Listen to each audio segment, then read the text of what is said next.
our case numbers have definitely plateaued. But on a call with the Director of Health and Human Services this morning, she is also, preparing us to expect more cases now that we're starting to open up. And I think that tracks with what we're seeing in other states that have opened up faster than us.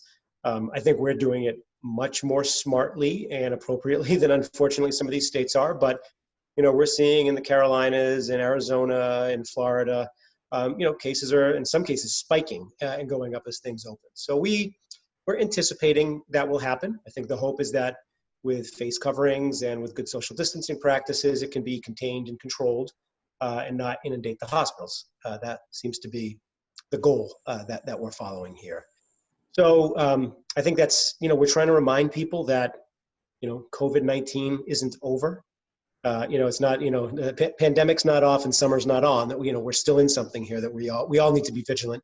We all need to pay a lot of attention to. We'll start to see indoor dining open, personal care services open. I don't know that we have any of these in Arlington, but dressing rooms and retail stores, we probably do have some that I've never used before, but so there'll be more and more interactions and opportunities to patronize local businesses. So yeah, there'll be more opening, which means more attention to be paid by our local Board of Health to make sure things are being done safely. And then again, more risk. So I think my message would be, we really are urging people to stay vigilant, wear that face covering if at all possible, as much as possible, and do your best to continue to slow the spread.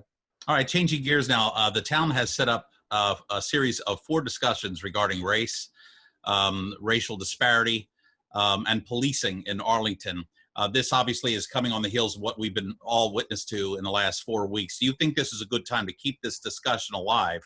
Simply because we've seen so many of these cases before, and it's been on the front burner, and 2 weeks later it's forgotten about until the next one. This one seems to be sticking around. I completely agree, and I think you and I have talked about this in past weeks' interviews as well, that something has caught the zeitgeist of really, it seems like the whole country about these issues, rightfully so.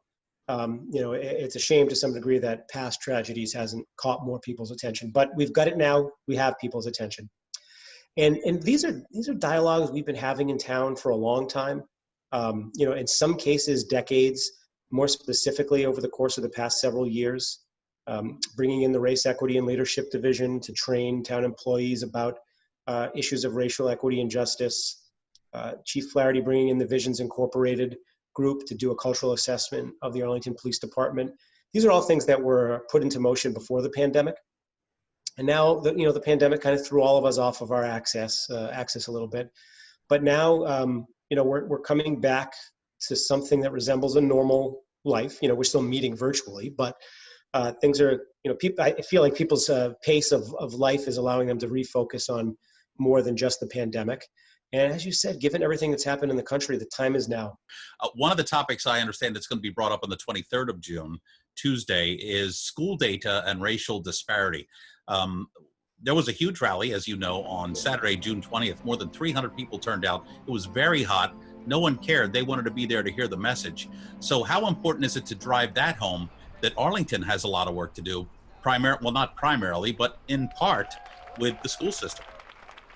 I think we need to look everywhere that it exists, right? Wherever there are disparities, wherever there are instances of institutional racism, we need to root it out and figure out how to fix it.